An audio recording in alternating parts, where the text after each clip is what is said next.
हरे कृष्णा। आज की इस वीडियो में हम आपको बताएंगे कि कैसे करें सावन मास की पुत्रदा एकादशी 2025 व्रत का पारण। क्या होगा सावन पुत्रदा एकादशी व्रत को खोलने का सही समय और सही तरीका।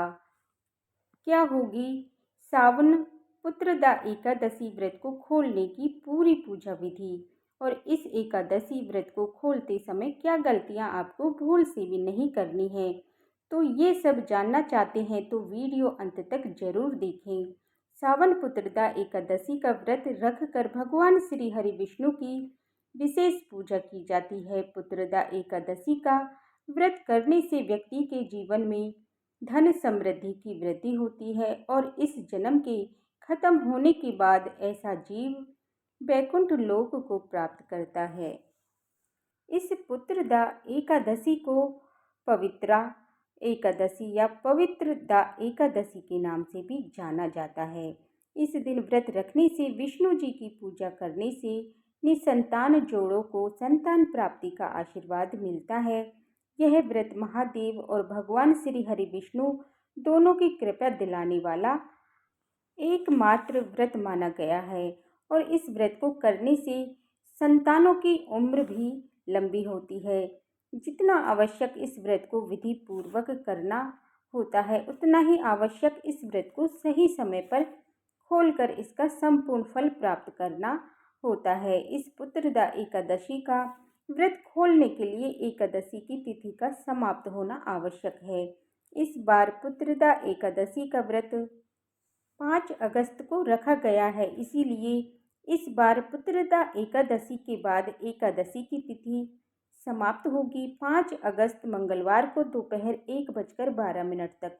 पर केवल एकादशी की तिथि खत्म होने पर ही एकादशी का व्रत नहीं खोलना चाहिए, क्योंकि नियम के अनुसार एकादशी के बाद शुरू होने वाले हरिवासर के समय में भी एकादशी का व्रत बिल्कुल नहीं खोलना चाहिए। इस बार सावन पुत्रदा एकादशी के बाद शुरू होने वाला ये हरिवासर का समय समाप्त होगा 5 अगस्त 2025 मंगलवार को शाम 6:30 बजे तक। यानी आपको 5 अगस्त को शाम को 6:30 बजे तक भी अपना पुत्रदा एकादशी का व्रत नहीं खोलना है। द्वादशी की तिथि शुरू होने के बाद ही एकादशी का व्रत खोला जाता है। इस बार पुत्रदा एकादशी के बाद द्वादशी की तिथि प्रारंभ होगी 5 अगस्त 2025 मंगलवार को दोपहर 1:13 पर और ये द्वादशी की तिथि समाप्त हो रही है 6 अगस्त 2025 बुधवार को दोपहर 2:08 तक।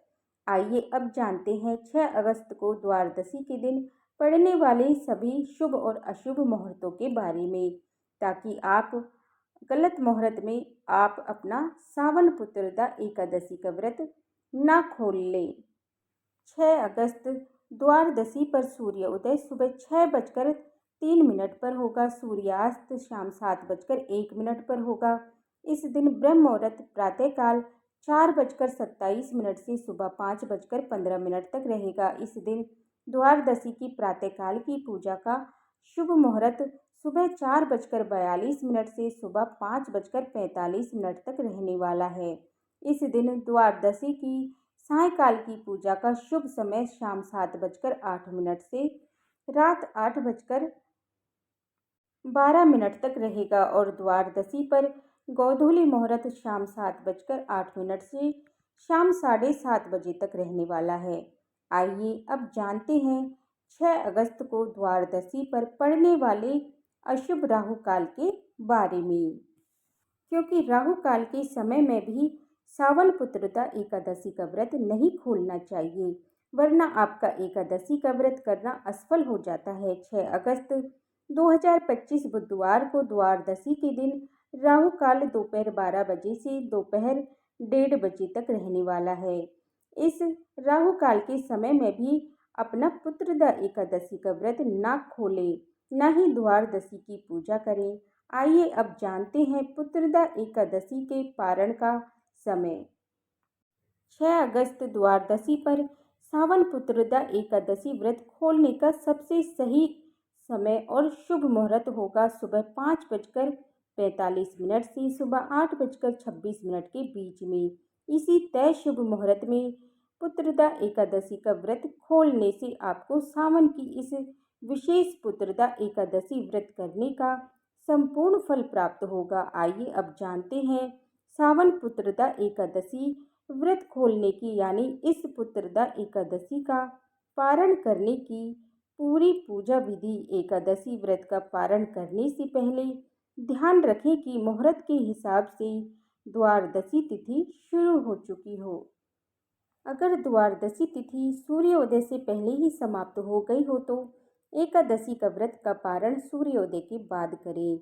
इस बात का खास ख्याल रखें कि द्वादशी की तिथि के अंदर ही पारण न करना पाप करने के समान होता है।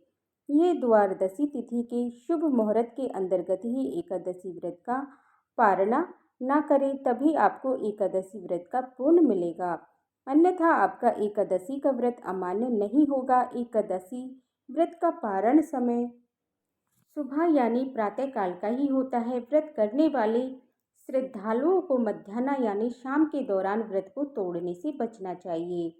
अगर कोई किसी कारण से कोई प्रातः काल में पारण नहीं कर पाया है तो उसे फिर मध्याह्न यानी शाम के बाद ही एकादशी के व्रत का पारणा करना चाहिए। एकादशी के अगले दिन सुबह जल्दी उठकर स्नान करके तुलसी देवी को जल अर्पित करें, क्योंकि गर्मी के समय में पूरे दिन बिना जल के रहने से तुलसी देवी सूख सकती हैं। एकादशी की 2 तिथियों पर तुलसी देवी को जल नहीं दिया जाता है, इसीलिए द्वादशी की तिथि पर सबसे पहले तुलसी देवी को जल देना आवश्यक है। फिर तुलसी महारानी को फूल चढ़ाएं, फिर उनकी आरती करें।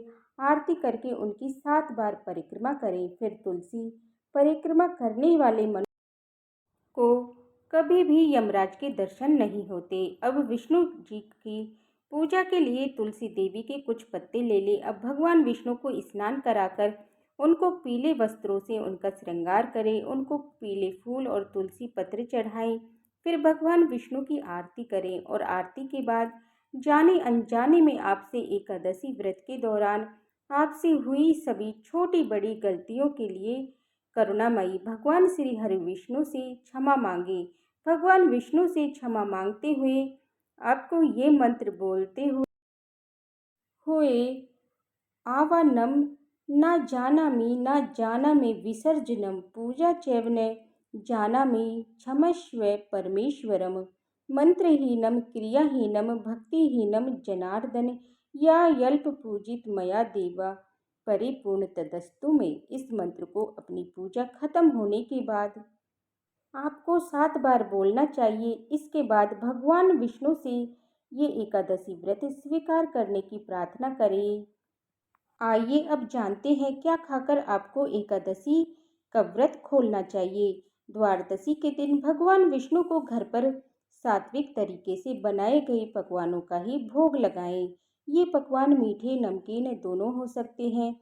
यदि आप द्वादशी के दिन मीठे चावलों का भोग श्री हरि विष्णु को लगा सके तो ये और भी अधिक शुभ होगा, क्योंकि द्वादशी के दिन पीले और मीठे चावल खाने से बेहद शुभ माना जाता है। एकादशी के व्रत में चावल खाने पर रोक होती है, इसीलिए द्वादशी व्रत को खोलते समय चावल खाकर ही व्रत खोलने का नियम है।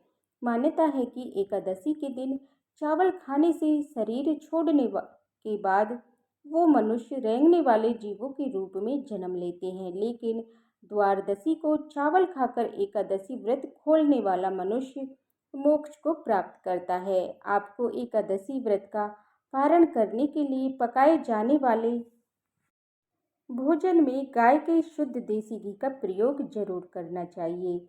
ये सेहत के लिए अच्छा होता है और ये शुद्धता भी होती है।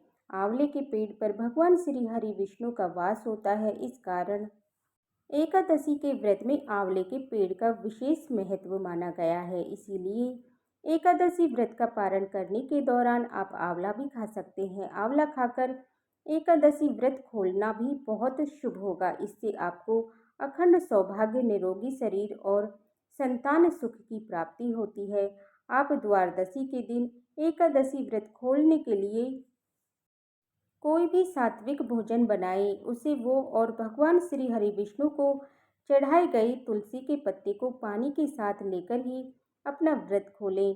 पर ये ध्यान रखें कि एकादशी व्रत का पारण किसी भी मीठी चीज से भी किया जा सकता है। आप व्रत पारण के दिन श्री हरि विष्णु को भोग में मिठाई, मौसमी फल भी चढ़ा सकते हैं। पारण के भोजन में सेम की सब्जी खाने का भी विशेष महत्व माना जाता है। विशेष तौर पर एकादशी के व्रत में सेम को अर्पित का नाशक माना गया है। ऐसे में एकादशी व्रत का पारण करते समय सेम को एक अच्छे भोज्य पदार्थ के रूप में देखा और माना जाता है।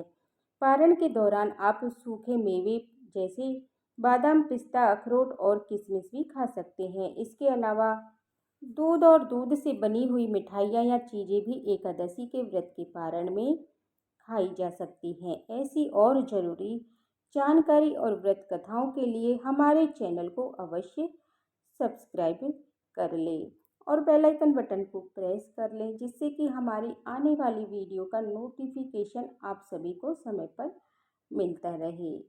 हरे कृष्णा। राधे राधे।